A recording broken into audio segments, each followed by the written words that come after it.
El pasaje que tenemos para servir de base al mensaje de esta mañana lo encontramos en la carta del apóstol Pablo a los Romanos, capítulo 8, los versículos que van del 1 al 17.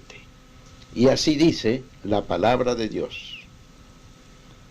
Ahora pues, ninguna condenación hay para los que están en Cristo Jesús, los que no andan conforme a la carne, sino conforme al Espíritu. Porque la ley del Espíritu de vida en Cristo Jesús me ha librado de la ley del pecado y de la muerte.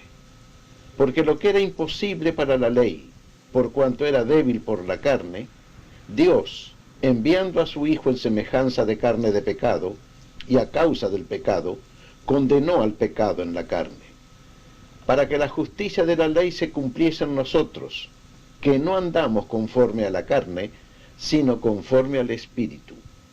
Porque los que son de la carne piensan en las cosas de la carne, pero los que son del Espíritu, en las cosas del Espíritu. Porque el ocuparse de la carne es muerte, pero el ocuparse del Espíritu es vida y paz. Por cuanto los designios de la carne son enemistad contra Dios, porque no se sujetan a la ley de Dios, ni tampoco pueden. Y los que viven según la carne no pueden agradar a Dios. Mas vosotros no vivís según la carne, sino según el Espíritu, si es que el Espíritu de Dios mora en vosotros. Y si alguno no tiene el Espíritu de Cristo, no es de él. Pero si Cristo está en vosotros, el cuerpo en verdad está muerto a causa del pecado, mas el Espíritu vive a causa de la justicia. Y si el Espíritu de aquel que levantó de los muertos a Jesús mora en vosotros, el que levantó de los muertos a Cristo Jesús vivificará también vuestros cuerpos mortales por su Espíritu que mora en vosotros. Así que, hermanos, deudores somos, no a la carne, para que vivamos conforme a la carne. Porque si vivís conforme a la carne, moriréis, mas si por el Espíritu hacéis morir las obras de la carne, viviréis. Porque todos los que son guiados por el Espíritu de Dios, estos son hijos de Dios. Pues no habéis recibido el espíritu de esclavitud para estar otra vez en temor, sino que habéis recibido el espíritu de adopción, por el cual clamamos, Abba, Padre. El Espíritu mismo da testimonio a nuestro espíritu de que somos hijos de Dios. Y si hijos, también herederos, herederos de Dios y coherederos con Cristo, si es que padecemos juntamente con Él, para que juntamente con Él seamos glorificados. Hasta aquí la lectura de la palabra de Dios. Que el Señor la use para edificación de nuestras almas. Romanos 8, del 1 al 17, un capítulo saturado de Espíritu Santo. Hoy vamos a considerar la primera parte del capítulo 8 de Romanos, los versículos del 1 al 17. Y el domingo que viene, Dios mediante, vamos a considerar la segunda parte. Y si esta primera parte es buena, la segunda parte es mejor. Ya lo van a ver ustedes. Un capítulo saturado de espíritu. En Romanos capítulo 7, se menciona la palabra ley 20 veces. En Romanos 6 se menciona la palabra muerte 19 veces. En Romanos 8, el capítulo que ahora consideramos, se menciona la palabra espíritu 17 veces. Y aquí está la clave de este uso de palabras específicas por parte del apóstol Pablo. Para salir de la esclavitud de la ley que produce muerte, hay que saber morir con Cristo al pecado y a la ley, para vivir con Cristo la vida del Espíritu. Este es el plan sencillo, cuando lo entendemos, que Dios tiene para sacarnos a nosotros de la muerte por el pecado, de la esclavitud y servidumbre a la ley, de una vida de fracasos, de una vida de derrotas, de una vida que hoy está alegre y mañana triste, a una vida de pleno y continuo gozo. La vida en el Espíritu, la vida victoriosa, como también se llama, la vida cristiana feliz. Cuando estuvimos en Buenos Aires recientemente, muchos de nuestros parientes son inconversos y escuchan de vez en cuando audiciones evangélicas por televisión. Y uno de esos parientes me hacía la siguiente observación: dime una cosa, si los cristianos dicen tener tanta alegría y tanto gozo y tanta bendición, ¿por qué cuando cantan ponen una cara tan fea? Es cierto, muchísimos cantantes por televisión ponen una cara arrugada, entrecejo arrugado, una cara de angustia en lugar de una cara de gozo. Y ellos escuchan las grandes audiciones, Club 700 y qué sé yo cuántas más. Y me hacía esa observación una persona: parece que no hay gozo verdadero en los cristianos, me dijo. Quizás si tuvieran una cara siempre gozosa, yo me sentiría más impulsado a seguir escuchando el Evangelio. ¿Será que falta doctrina? ¿Será que falta enseñanza? ¿O será que falta la realización de la vida espiritual para tener no digo que siempre vamos a tener monos en la cara, pero sí de que vamos a tener un rostro más o menos siempre apacible, siempre sereno y gozoso? Y más de una vez vamos a expresar nuestra alegría con risas. Vean ustedes los 3 círculos que tenemos aquí en el boletín y guarden este boletín y síganlo estudiando en su casa, porque hay buena enseñanza en cada bosquejo. En Romanos 7 tenemos la esclavitud al pecado y la muerte a causa de la ley. Ese es el tema dominante del apóstol Pablo en Romanos 7, ya lo vimos en domingos anteriores. Muerte por el pecado y por la ley. Tanto que el apóstol Pablo llega a exclamar: miserable hombre de mí, ¿quién me librará de este cuerpo de muerte? Eso es en Romanos 7. En Romanos 6, la palabra dominante es muerte, pero en el sentido de muerte con Cristo, para vivir también con Cristo. La solución al problema de la ley que domina y del pecado que esclaviza es morir con Cristo, para resucitar con Cristo. Y una vez que uno ha muerto y ha resucitado, pues ya tiene la vida en el Espíritu. Y ese es el tema de Romanos 8, la vida en el Espíritu. Por eso llamamos a este capítulo, por lo menos en los primeros 17 versículos, un capítulo saturado de Espíritu. Cuando comprendemos esto y ejercemos fe, pues salimos de la condenación, de la tristeza, de la derrota, del pesimismo, de la depresión, a una vida más serena, más gozosa, más tranquila, más feliz también, más feliz. Y hay 8 menciones al Espíritu Santo en Romanos capítulo 8. Y analizar cada una de estas menciones es de sumo provecho. Y vamos a ver. Abran sus Biblias en Romanos capítulo 8, el capítulo de la vida victoriosa, de la vida espiritual. Primera mención al Espíritu Santo en este capítulo: el Espíritu de vida en Cristo Jesús, opuesto al pecado y la muerte. Gloriosos versículos 8 de Romanos 1 y 2. Ahora pues ninguna condenación hay para los que están en Cristo Jesús, los que no andan conforme a la carne, sino conforme al Espíritu. Porque la ley del Espíritu de vida en Cristo Jesús me ha librado de la ley del pecado y de la muerte. Una ley superpoderosa, más poderosa que todas las leyes negativas. La ley del Espíritu de vida entró en nosotros el día que aceptamos a Jesucristo.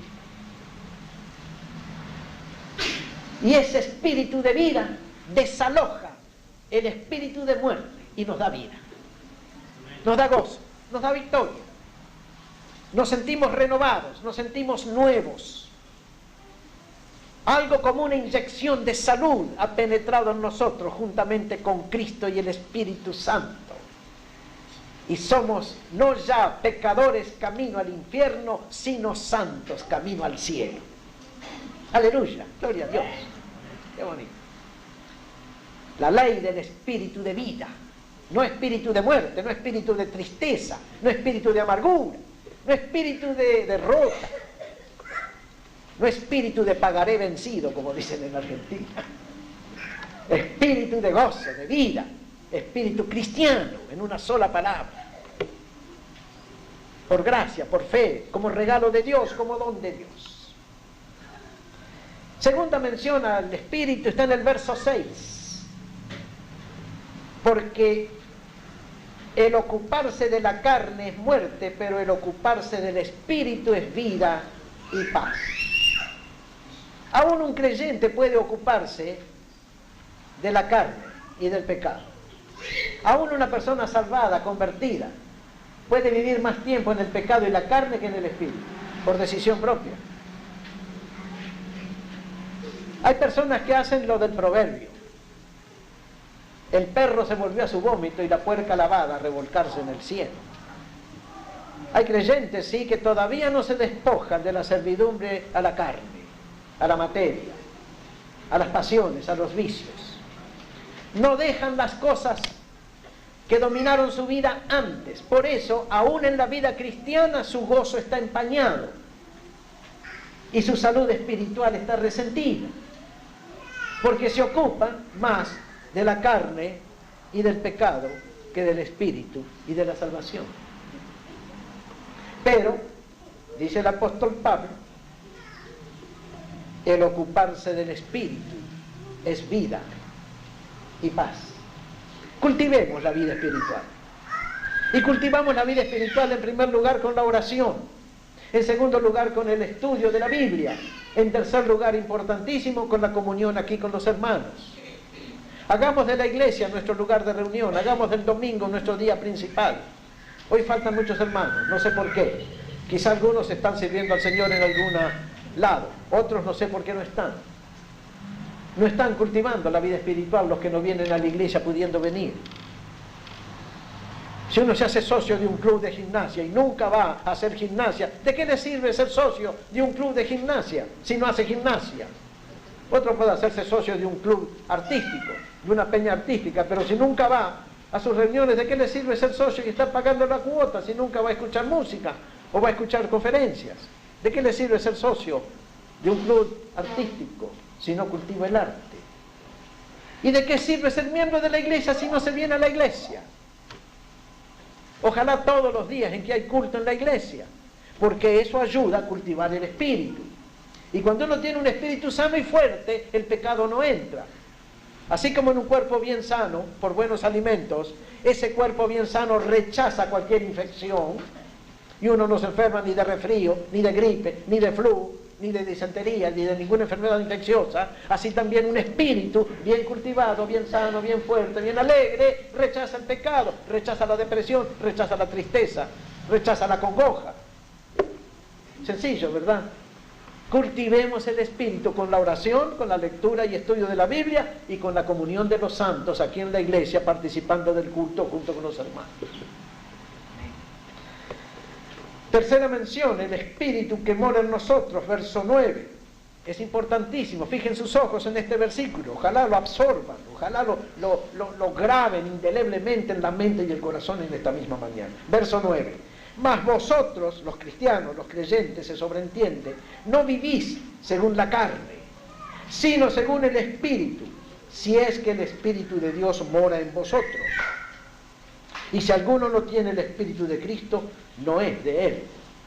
El Espíritu que mora en nosotros, desde el mero momento que nos convertimos, que aceptamos a Cristo, Dios puso su Espíritu dentro de nosotros y nunca lo va a quitar. Está allí como sello, está allí como semilla, está allí como llama viva, está allí como luz, está allí como bálsamo. El Espíritu que mora en nosotros, el don de Dios. He aquí una persona que está muerta en delitos y pecados, es un pecador inconverso, ha vivido toda su vida en la carne, ha tenido un montón de problemas, con algunos momentos de felicidad pasajera, porque también en la carne se puede vivir cierta felicidad pasajera. Esa persona de repente escucha la predicación del Evangelio responde al llamado del predicador, pasa adelante, acepta a Jesucristo como Señor y Salvador, cree en Cristo. ¿Qué hace Dios con él? Inmediatamente Dios pone su espíritu en él. Y no es que Dios le da un chiquitito así, no es que Dios le da un dedal de espíritu, Dios le da un balde, un tonel de espíritu. Dios le da todo el Espíritu Santo a esa persona, a ese pecador que ha aceptado a Cristo como su Señor y Salvador. Y ese espíritu es el que mora en nosotros, el Espíritu Santo, el Espíritu de Dios, el Espíritu de Cristo, el único espíritu que hay en este mundo, por lo menos el único espíritu bueno. El espíritu que mora en nosotros. Y por eso somos cristianos. Si alguno no tiene el Espíritu Santo, dice Pablo, no es cristiano.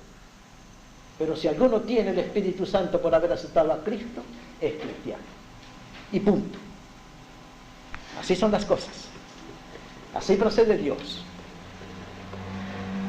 Cuarta mención al Espíritu. Vean ustedes, esto es re importante. Espíritu de vivificación. Sanidad. Versículo 11. Y si el Espíritu de aquel que levantó de los muertos a Jesús mora en vosotros, el que levantó de los muertos a Cristo Jesús vivificará también vuestros cuerpos mortales por su Espíritu que mora en vosotros. El mismo Espíritu de Dios que obró poderosamente en el cadáver de Jesucristo para devolverle la vida, es el Espíritu que mora en nosotros y nos da salud. Cuando una persona está enferma y va al médico, el médico le receta medicinas, ¿verdad? Que casi siempre son específicos químicos. Si va a un naturista, ese naturista le va a ofrecer hierbas medicinales y le va a ofrecer buena dieta. De todos modos, cuando uno está enfermo, lo que come le produce salud. Si uno tiene una feroz pulmonía o bronconeumonía doble, le van a dar penicilina. Y la penicilina inyectada va a combatir la enfermedad, la infección, y se la va a curar.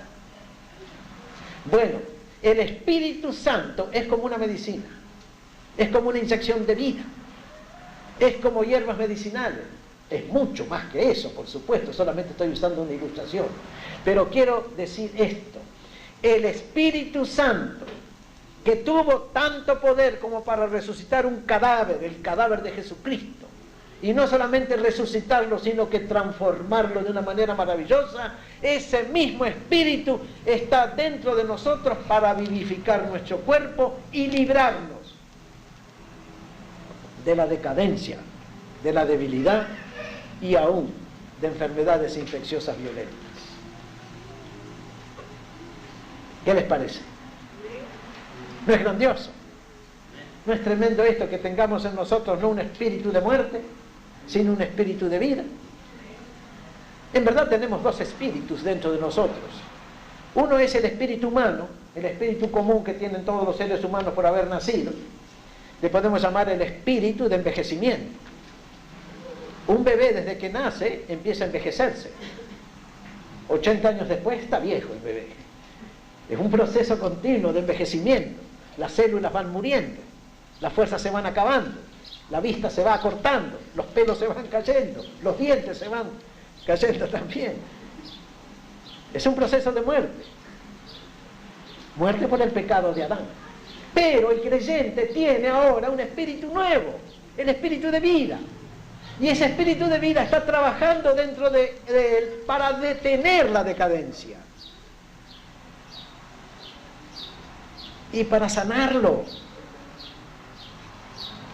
Y para prepararlo para que se vaya al cielo, no bien muera. Este proceso de sanidad no es absoluto, por supuesto. Aún los cristianos envejecen, aún los cristianos se debilitan, aún los cristianos se enferman. El mismo apóstol Pablo estuvo enfermo. Pero el espíritu de vida en el creyente retarda el proceso degenerativo y le concede una salud apreciable. Nos concede el Espíritu Santo salud suficiente para no tener que vivir esclavizados al médico y la farmacia y el hospital, gastando nuestro dinero en esas cosas. Está clarito, ¿no? Y si el Espíritu de aquel que levantó de los muertos a Jesús mora en vosotros. El que levantó de los muertos a Cristo Jesús vivificará también vuestros cuerpos mortales por su Espíritu que mora en nosotros. Pensemos en esto. Tenemos un espíritu de salud, tenemos un espíritu de vida dentro de nosotros. Yo pienso así. Yo sé que los médicos me dicen que tengo alta presión, que tengo tendencia a la albúmina, que tengo tendencia a la diabetes por herencia, que tengo tendencia a acumular demasiado ácido úrico. Yo sé todo eso, pero también sé que el Espíritu Santo está en mí. Y el Espíritu Santo me va a mantener con buena salud hasta que Él quiera.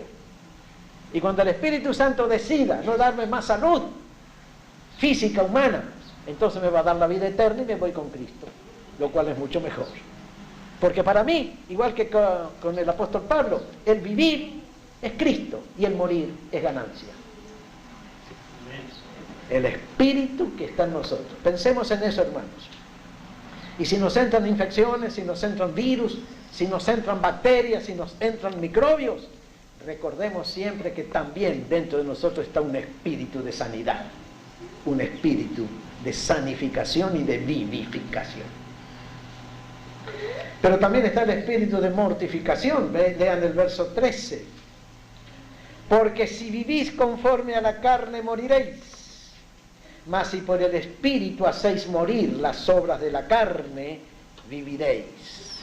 Aquí el espíritu de mortificación tiene que ver con la mortificación al pecado, no la mortificación física, Tiene que ver con la mortificación al pecado, tiene que ver con las tentaciones, tiene que ver con esa tendencia natural del hombre a irse al mal. El Espíritu Santo ha sido dado a nosotros para santificarnos, ha sido dado a nosotros para que tengamos paz, ha sido dado a nosotros para que tengamos victoria espiritual, ha sido dado a nosotros para que tengamos salud física y para que tengamos poder para vencer el pecado, la carne, la tentación. ¿Podemos vencer la tentación? Sí. ¿Podemos resistir al diablo? Sí. ¿Podemos triunfar sobre todas las cosas negativas de la vida? El odio, el resentimiento, la amargura. Claro que sí. ¿Cómo? ¿De qué manera? Por el Espíritu Santo que está en nosotros. Por el Espíritu de Cristo que está en nosotros. Si usted tuviera un agente de policía, un vigilante de policía, todos los días en su casa, no le tendría miedo a los ladrones, ¿no es cierto? Porque si el ladrón entrase en su casa y viese el policía allí armado, saldría corriendo. No hay peligro, no hay temor de los ladrones cuando el policía está en la propia casa. Bueno, dentro de nosotros, en nuestra casa, está Cristo, está el Espíritu Santo. Y el pecado huye cuando ve a Cristo, cuando ve al Espíritu Santo. Satanás mismo es neutralizado y es vencido y es corrido cuando ve el Espíritu de Dios. Porque el Espíritu Santo ha vencido a Satanás y lo vence en todo encuentro. Si por el Espíritu que mora en vosotros hacéis morir las obras de la carne, el resultado es vida espiritual abundante. Así que el Espíritu Santo sirve no solamente para darle salud al cuerpo, sino para darle santidad al alma. Y la santidad del alma se parece a la salud del cuerpo. La salud del cuerpo, mis amigos, mis hermanos, es normalidad funcional. Cuando todos nuestros órganos funcionan normalmente como deben funcionar, el resultado es buena salud. Cuando la cabeza, los pulmones, el corazón, el sistema digestivo, el aparato circulatorio, los riñones, el hígado, la vejiga, todo funciona normalmente, pues tenemos salud normal. Y así también, cuando nuestra alma funciona normalmente como Dios quiere que funcione, tenemos santidad. Tenemos santidad. Y el Espíritu Santo hace ambas cosas. Salud para el cuerpo, santidad para el alma. Es lo que Pablo está enseñando. Verso 13. Si por el Espíritu hacéis morir las obras de la carne, viviréis. Luego enseguida menciona en el versículo 14, estamos en Romanos 8, versículo 14, del Espíritu guiador. Porque todos los que son guiados por el Espíritu de Dios. Estos son hijos de Dios. El viernes, en la noche de la familia, al hablar de 1 Corintios capítulo 10, mencionamos aquella columna de humo de día y de fuego de noche que guiaba al pueblo israelita en el desierto. Símbolos del espíritu guiador de Dios. Dios guía a su pueblo. Dios guía a la iglesia de Cristo. Dios guía al cristiano. Dios quiere guiarnos a nosotros para que no tropecemos, para que no nos desviemos del camino, para que no caigamos en tropiezos ni nos metamos en problemas. Si un cristiano se deja guiar del Espíritu Santo, va a caminar siempre en santidad. Y difícilmente errará el camino, difícilmente se perderá. Recién cantábamos el himno, ¿quieres sobre el mundo ser un vencedor? ¿Cómo uno es vencedor del mundo? Cuando se deja guiar de Jesucristo. Y cuando permite que Jesucristo que viva en nosotros nos guíe en todo. La séptima mención está en el verso 15 y es singularmente hermosa. Romanos 8:15. Pues no habéis recibido el espíritu de esclavitud para estar otra vez en temor, sino que habéis recibido el espíritu de adopción, por el cual clamamos, Abba, Padre. Qué palabra tan tierna y tan hermosa usa el apóstol Pablo aquí, la palabra Abba, que en idioma arameo significa papá, o aún papacito. Miren qué nombre para Dios, papá, papacito. Estamos acostumbrados a dirigirnos a Dios en el sentido de Padre, Padre nuestro. Está bien, la palabra Padre es una palabra hermosa. Pero aquí el apóstol Pablo, al hablar del espíritu de adopción, el espíritu que hemos recibido los creyentes, por el cual hemos sido adoptados en la palabra de Dios, usa una palabra tierna, familiar, papá. Al tener nosotros el espíritu de adopción, nos dirigimos a Dios diciéndole papá, o papacito si ustedes gustan. No es bonito, no es hermoso, es tierno, es familiar. El trío Mar del Plata, que es uno de los mejores conjuntos evangélicos de cantantes, tiene un himno acerca de esta palabra Abba, papá. Es muy bonito himno, algún día lo escucharemos cuando vengan por aquí el trío Mar del Plata a cantar. Les vamos a pedir que canten ese himno. Qué lindo es llamarte papá. Es una palabra tierna, es una palabra amorosa, es una palabra familiar, es una palabra que solo la pronuncian con propiedad aquellos que se sienten adoptados en la familia de Dios. Hijos adoptivos de Dios. También hijos genuinos, auténticos de Dios. Y el Espíritu Santo nos da a nosotros ese sentido de ser hijos de Dios, de estar adoptados en su familia. Solo una persona que tiene el Espíritu de Dios puede llamarle a Dios papá. Con intimidad, con cariño, con confianza. Oh, que todos nosotros en esta mañana podamos dirigirnos a Dios diciéndole Abba, Padre, papá, Padre. Y por último, finalizando ya los versículos 16 y 17, Pablo menciona el espíritu de testimonio. Romanos 8, 16, 17 dice, el Espíritu mismo da testimonio a nuestro espíritu de que somos hijos de Dios. Y si hijos, también herederos, herederos de Dios y coherederos con Cristo, si es que padecemos juntamente con Él, para que juntamente con Él seamos glorificados. El mismo Espíritu Santo da testimonio a nuestro espíritu humano de que somos hijos de Dios. Le llamamos a esto el testimonio interno que el cristiano tiene. La seguridad interna de que uno está salvado, de que uno está reconciliado, de que uno ya no está más en la condenación sino en la salvación, de que uno ya no pertenece al diablo, ni está bajo la ley, sino que ahora pertenece a Dios y está debajo de Cristo, y de que uno es heredero no del infierno, sino del cielo y la vida eterna. El espíritu de testimonio, el sello de Dios, la luz interna que Dios enciende en el corazón de la persona que acepta a Jesucristo y le da la seguridad absoluta de su salvación. Un testimonio interno. En esto se diferencia el creyente en Cristo de toda otra persona religiosa que hay en este mundo. El creyente en Cristo tiene el testimonio del Espíritu en su interior. Y nada ni nadie lo puede quitar de esa seguridad. Nada ni nadie lo puede turbar. El creyente en Cristo sabe que es creyente en Cristo. Y aunque le digan cualquier cosa, aunque le digan que tiene que cumplir la ley, que tiene que guardar el sábado, que tiene que circuncidarse, que tiene que recibir los sacramentos, aunque le digan lo que le dijere, el Espíritu Santo le va a decir siempre en su corazón: tú estás salvado, tú eres hijo de Dios, tú eres heredero del reino de los cielos, tú tienes la vida eterna. Ese es el don de Dios a cada persona que acepta a Jesucristo como Señor y Salvador. Y Dios no pide nada, ni exige nada, todo lo da.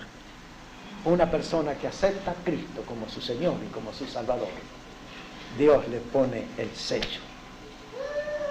Desde que creísteis, dice el apóstol Pablo en Efesios 1:13, desde que creísteis, fuisteis sellados con el Espíritu Santo de la promesa.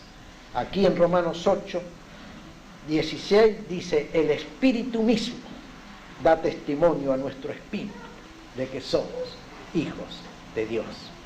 Y aquel que está seguro de que es hijo de Dios no debe temer a nada ni dudar de nada, porque es más que vencedor por medio de Cristo, que murió por nosotros, resucitó para nosotros y vive en nosotros a través de su Espíritu Santo.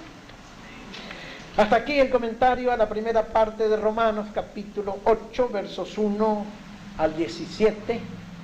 La segunda parte del capítulo, que es todavía mejor, la dejaremos, Dios mediante, para el domingo que viene. Que el Señor nos ayude a guardar en nuestros corazones todas estas grandes y gloriosas verdades que traen vida. Oremos. Señor, gracias te damos por el Espíritu Santo que tú nos has dado desde aquel mismo momento que aceptamos a Cristo como Señor y Salvador. Ayúdanos a vivir la vida en el Espíritu. Ayúdanos a caminar en la luz de Jesucristo. Vivifica nuestros cuerpos mortales con tu Espíritu Santo y ayúdanos a hacer morir las obras de la carne en nosotros por el Espíritu Santo, para que tengamos todos los días y cada día victoria espiritual. Te lo pedimos, Señor, en el nombre amado de Jesús.